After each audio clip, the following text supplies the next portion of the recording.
दिग्व्रत। दिग्व्रत यानी दिशाओं में जाने का व्रत। पहले 5 जो है वो अणुव्रत है, महाव्रतों का सूक्ष्म रूप, इसके लिए उन्हें अणुव्रत कहा जाता है। अब आगे जो व्रत है वो उन्हें व्रत कहा जाता है, उन्हें अणुव्रत नहीं कहा जाता है।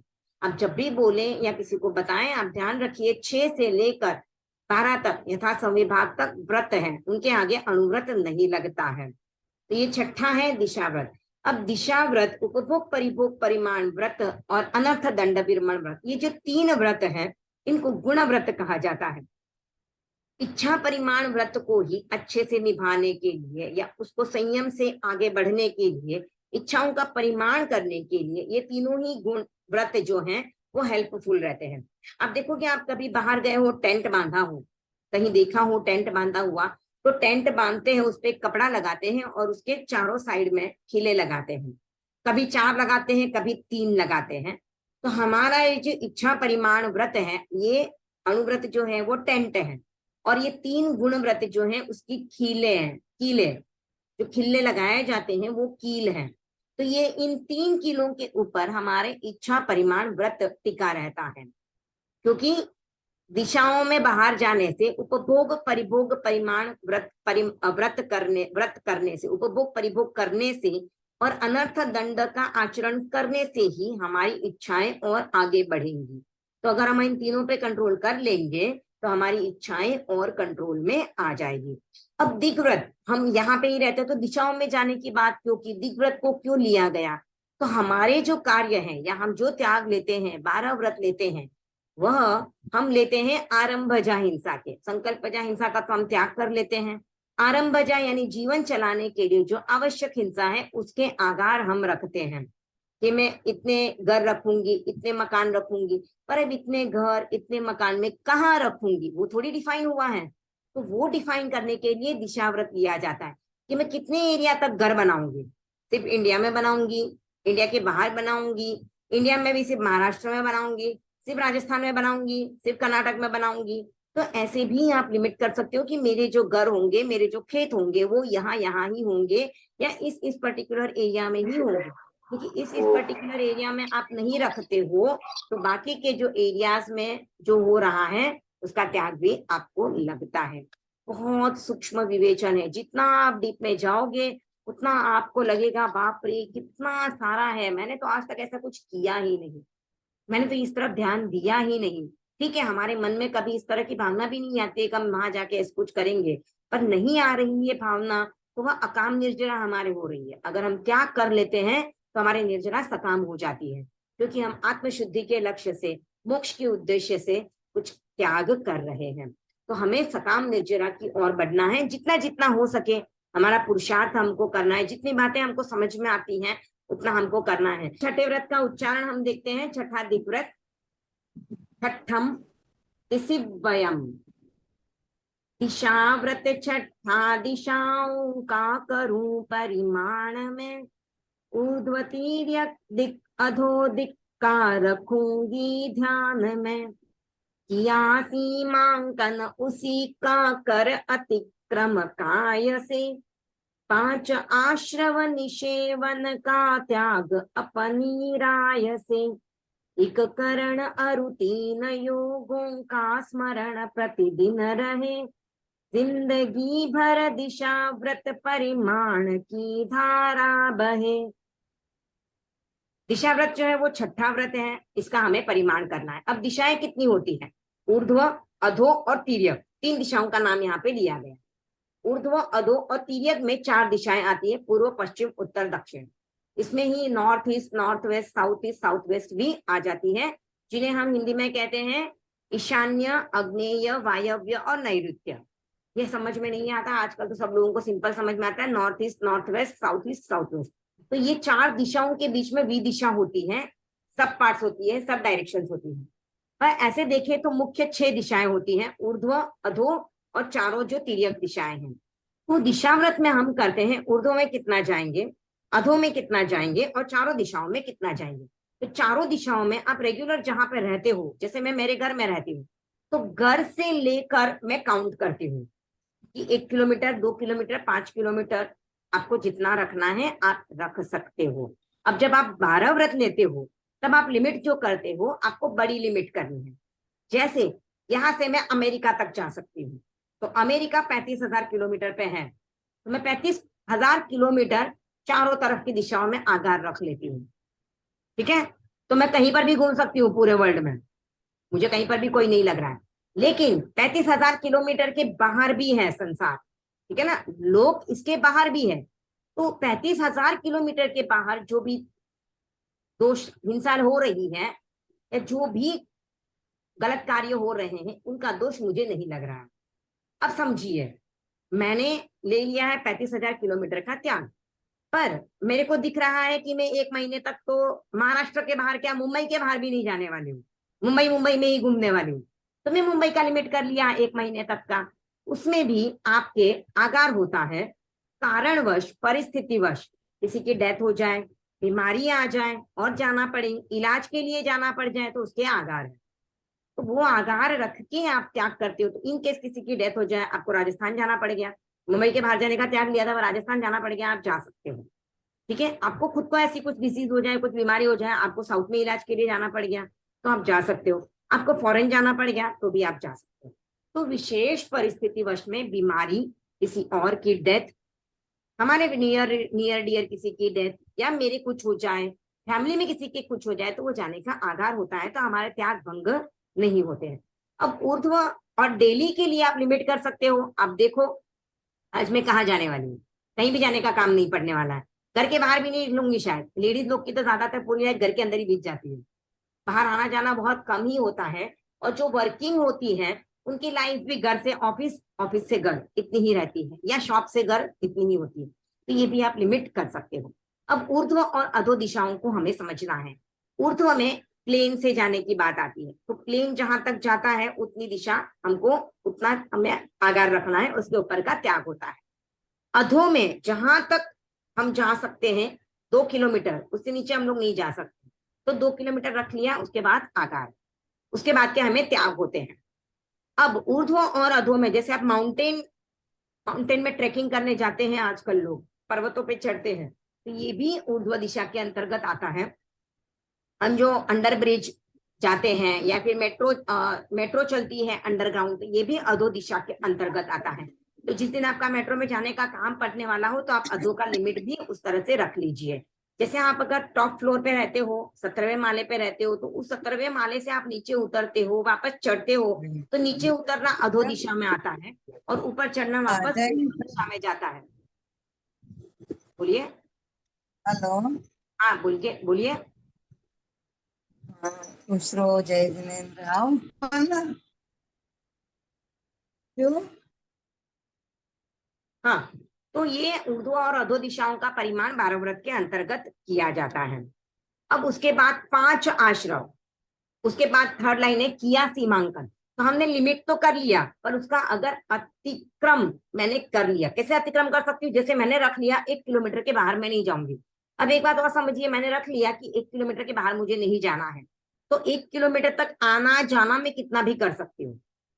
1 किलोमीटर के अंदर मैं 2 बार 4 बार 5 बार कितना भी जा सकती हूँ, उसका मुझे दोष नहीं लगता है, वो उसमें इंक्लूडेड है। 1 किलोमीटर की बाहर जाती हूँ तब होता है। तो अब कर अतिक्रम काय से, यानी मेरा पैर अगर बाहर डाल दिया मैंने, या मैं चली गई, तो ये तो काय से ही जा सकते हैं, तो काय से मैं नहीं जाऊंगी, ये मुझे ध्यान रखना है। और जो भी हमारे कार्य होते हैं में जो कर्म लगने वाले हैं, वो 5 आश्रव के निमित्त से ही लगते हैं। तो ये 5 आश्रव निषेवन का त्याग यहाँ पे किया जा रहा है कि मैं 5 आश्रवों का सेवन नहीं करूंगी। अब ये जो त्याग होते हैं, ये भी 1 करण और 3 योग से ही होते हैं, क्योंकि खुद करने का मेरे त्याग है, मैं नहीं जाऊंगी, यहाँ से वहां नहीं जाना है, मुझे इतने लिमिट के बाहर नहीं जाना है, ये हमें त्याग रख लेने होते हैं। और जिंदगी भर मैंने बताया था पहले भी, 1 से लेकर 8 तक के जो व्रत हैं, इनके त्याग आजीवन ही होते हैं। हम जो भी त्याग लेते हैं, कोई कोई ऐसे करते हैं कि 12 व्रत हर साल लेते हैं, पर यूजुअली ऐसे होता नहीं है, आपको पूरे जिंदगी भर के त्याग दिलाए जाते हैं और फिर उसमें आप और लिमिट कर सकते हो। पर कोई लोग बोलते नहीं 1-1 साल के लेंगे, तो वो 1-1 साल के भी लेते हैं, पर उसमें बहुत डिफिकल्ट हो जाता है, वो अपनी अपनी इच्छा के हिसाब से है। तो ये जो त्याग होते इसमें हैं, हाइट का आपने कैसे बताया कि ऊर्ध्व दिशा का हम लोग कैसे सीमा बांध सकते हैं कि जैसे लिफ्ट से 17 तल्ला जा रहे हैं या और ऊपर भी जा रहे हैं, हाँ, तो तो आप कैसे देखिए हम। कितना किलोमीटर होता है, किलोमीटर के हिसाब से आपको अच्छा। लिमिट रखनी है। या फिर आप ओ। ऐसे लिमिट रखिए, प्लेन जहां तक जाता है, प्लेन तो बहुत ऊपर तक जाता है, तो अगर हम 2 किलोमीटर की सीमा हाँ। रख लेना, चढ़ना उतरना, हम्म। ठीक है ना, तो आप अगर 17 फ्लोर तक भी जा रहे हो तो मुझे नहीं लगता है 1 किलोमीटर हो जाता होगा उतने में। तो 2 किलोमीटर के इसमें आप कितनी भी बार ऊपर नीचे चढ़ उतर सकते हो। और नीचे का भी ऐसे ही रख ले कि नीचे अंडर का भी वाटर दो जाता किलोमीटर का है रख या लीजिए, माइंस हाँ। में। ऊपर का भी 2 किलोमीटर, उसमें नहीं समझ में आए तो ऊपर का 5 किलोमीटर रख लीजिए, नीचे का 5 किलोमीटर रख लीजिए। ऊपर का नीचे पांच का फिर किलोमीटर सब आ गया क्या उसमें? क्या? पानी का भी आ गया क्या उसमें? क्या? नीचे का 5 किलोमीटर रख के पानी का भी आ गया क्या? सब कुछ आ गया। पानी। हाँ, मतलब और जहां से भी आप ऊपर से नीचे जाते हो ना, वो नीचे दिशा में आ गया। आप 17 फ्लोर पे चले गए, उसके बाद आप नीचे आते हो तो वो अधो दिशा में आ गया, ठीक है ना। और आप हम्म। यहाँ पे नीचे आने के बाद फिर पानी में जाते हो तो वो भी अधो दिशा में आ गया। तो यानी आपने 5 किलोमीटर तक रखा है ना, तो आप जहां पर रह रहे हो वहां से ऊपर नीचे 5-5 किलोमीटर रख के आप त्याग कर लो, आपके त्याग भंग होने का कोई चांस ही नहीं है, कभी भी नहीं होगा। सी फ्लाइट में। लेवल से कैसे फ्लाइट का, जब रख फ्लाइट का सकते हैं? जाने, ये डेली के लिए आप रख लीजिए, फ्लाइट का जाने का जब भी रहे ना तो आप रखिए फ्लाइट जहां तक जाती है, वो वाला। जब हमें फ्लाइट से जाना हो उस समय पे आप रख लीजिए फ्लाइट जितने तक भी जाती है, अब 20 किलोमीटर ऊपर जाती है, 25 किलोमीटर जाती है, हमें पता नहीं है। तो हम रख ले कि फ्लाइट जहां तक जाती है वहां तक मेरे आगार है, उसके ऊपर का मेरे को त्याग है, ठीक है ना। और अंडर वाटर अगर जाना है आपको, ये तो हम ऊर्ध्व दिशा ऊपर दिशा ऊपर नीचे का कर रहे हैं, लेकिन अंडर वाटर जाना है तो ऐसे करना है कि जहां तक अंडर वाटर जा सकते हैं, तो 5 किलोमीटर से नीचे तो जा ही नहीं सकते वैसे भी हम लोग। हम लोग मतलब हम जो लिविंग बींग्स है वो उसके नीचे नहीं जा सकते हैं, ह्यूमन बींग्स तो नहीं जा सकते हैं। तो 5 किलोमीटर बहुत ज्यादा हो जाता है, उतने तक आगार रख लीजिए, ठीक है। अच्छा मैम, मैम 12 व्रत लेना हो तो मतलब किसी से भी ले सकते हैं, आप दिला सकते हो? आप 12 व्रत हम लोग को लिया हुआ नहीं है। खुद भी ले हाँ सकते हो, हाँ आप वही। उसकी बुक आती है, बुक आती है अच्छा, व्रत दीक्षा करके, आप तो खुद भी उसको उसमें कुछ ले सकते हो। समझना हो तो मतलब फिर सब कभी हाँ, भी एक डिटेल में बार रहता है क्या? हाँ, हम लोग रख उसमें लेंगे। सारा डिटेल में लिखा है। एक बार हाँ हमारा प्रतिक्रमण का क्लास हो जाए उसके बाद हम 12 व्रत का क्लास भी रख लेते हैं, या हाँ फिर तो बीच में हम लोग रख सकते हैं, क्योंकि मुझे लगता है प्रतिक्रमण से पहले अगर हम 12 व्रत का क्लास रख ले तो ज्यादा बेनिफिट रहेगा। तो हम लोग हाँ तो बीच वही में बोल मैं रहे मैं टाइम फिर। मैं टाइम इन्फॉर्म करती हूँ आप लोगों को ग्रुप में कि इस दिन हम रख रहे हैं। तो हाँ, क्योंकि हम लोग का मेरा भी नहीं लिया हुआ और मन नहीं बहुत लिया है हुआ लेने हम हाँ का लोग बहुत का, हाँ सारे वही हाँ बहुत इसके सारे लिए। लोगों का नहीं लिया हुआ रहता है, क्योंकि 12 व्रत मतलब ऐसे लगता है हाँ। अरे बाप रे बहुत डिफिकल्ट है, कैसे लेंगे, टूट गए कुछ तो डर लगता गलती है। नहीं हो लोगों जाए। को जानकारी हाँ। नहीं है, अवेयरनेस नहीं है, इसके लिए डरते हैं लेने से। लेकिन एक बार समझ और में एक आ जाए 14 नियम, 14 नियम हम्म। क्या है वो भी आप एक बार थोड़ा वो सा भी, हाँ, वो उसमें 12 व्रत के मैसेज साथ ही डाल मैं दीजिए। समझा दूंगी।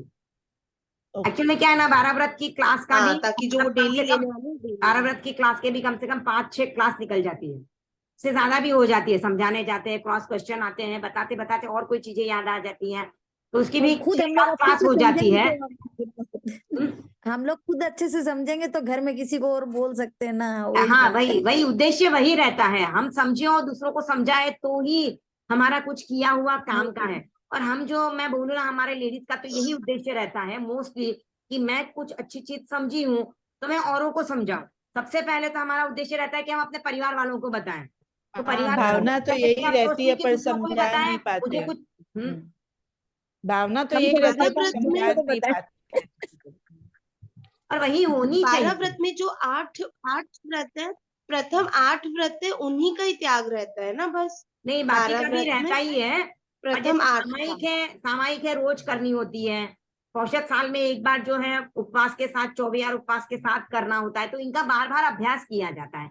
देशावकाशिक व्रत है तो उसमें रोज के रोज त्याग किए जाते हैं। और यथा संविभाग व्रत यानी जो चारित्रात्माएं आती हैं उनको दान देना, चारित्रात्माएं नहीं आती है तो उनके भावना भाकर, हम लोग खाना खाने से पहले भावना भावना भाते हैं, बाना। तो वो भावना भा के हम हमारा 12वां व्रत पूर्ण करते हैं। तो ये बाकी के 4 व्रत जो है वो डेली अभ्यास करने के होते हैं। अब जो पहले 8 व्रत है उनका एक बार त्याग कर लिया, हो गया त्याग, उसमें आपको कुछ वापस बार बार अभ्यास नहीं करना होता, उसमें बस आपको उसकी सीमा का और संकोच करना होता है। जैसे मैंने पहले रख लिए थे 10 मकान, तो अब मुझे लग रहा है नहीं मैं 10 नहीं कर पाऊंगी, तो 5 ही मकान में कर लूँ, तो लिमिट और कम करते जा सकते हैं टाइम टाइम के साथ, वो हो सकता है। पर वो त्याग नॉर्मली यावत जीवन होते हैं, बाकी के चारों के त्याग हमारे होते जाते, धीरे धीरे करते जाते। ठीक है, तो अभी ये हो गया, 6 दिशा हमने समझ ली। एक कारण और 3 योग से त्याग होता है। अब इसके अतिचारों को समझेंगे। अतिचार भी बहुत सिंपल है, उच्चारण देख लेते हैं एक बार। दिग्व्रत के 5 अतिचार।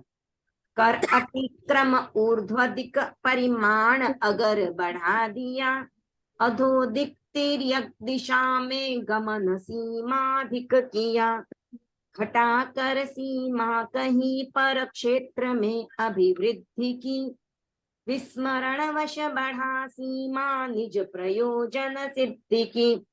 अब ये जो 6 दिग्व्रत के 5 अतिचार है, इसको समझना है हमको। ये भी वही है, एक तो हमने अतिक्रम किया ऊर्ध्व परिमाण में जाने का, तिर्यक दिशा में जाने का और अधो दिशा में जाने का। ये तो तीनों सिमिलर ही है, ऊपर नीचे दिशाओं में। जो चौथा अतिचार है वो ऐसा है कि जैसे मैंने आज समझो लिमिट कर ली थी कि मुझे 1 किलोमीटर के बाहर नहीं जाना है। ठीक है, पूर्व पश्चिम उत्तर दक्षिण चारों दिशा की मैंने 1 किलोमीटर की सीमा रख ली। अब मेरे काम आ गया कि मुझे ईस्ट में ही 5 किलोमीटर जाना पड़ रहा है, तो मैं क्या करूंगी, मैं अभी ईस्ट में जा रही हूँ ना, तो नॉर्थ साउथ और वेस्ट के 1-1 किलोमीटर है वो यहाँ पे ऐड कर देती हूँ। तो इस तरह से इधर का कट करके इधर डाल दिया, ऐसा व्रत में नहीं चलता है। इसलिए यहाँ पर ये चौथा अतिचार है कि घटा कर सीमा अगर मैं किसी और में ऐड कर देती हूँ तो वो नहीं करना है। तो इस अतिचार का नाम है क्षेत्र वृद्धि, एक तरफ का घटा के दूसरी जगह का बढ़ा देना। अब 5वां अतिचार जो वो है स्मृत्यंतर्धान। ठीक है, यानी विस्मृति हो जाती है।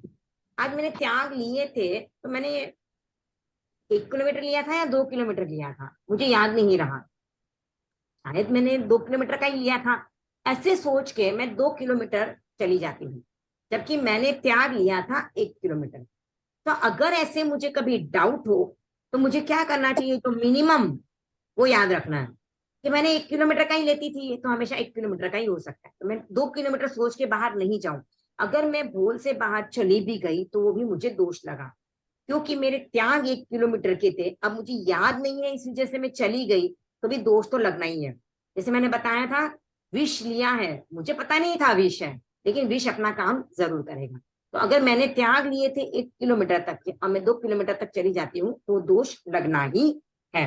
तो ये हमको जब भी हम त्याग लेते हैं, व्रत लेते हैं, तो हम बुक में तो लिखते ही हैं, घर में भी सबको बता के लें ताकि उनको भी याद रहे। 14 नियम भी करते हो तो आपका एक पेज पे लिख के रखा हुआ होना चाहिए कि डेली में मैं करूंगी तो इतने त्याग है, कोई विशेष प्रसंगों में करूंगी तो मैं इतनी लिमिट रखूंगी।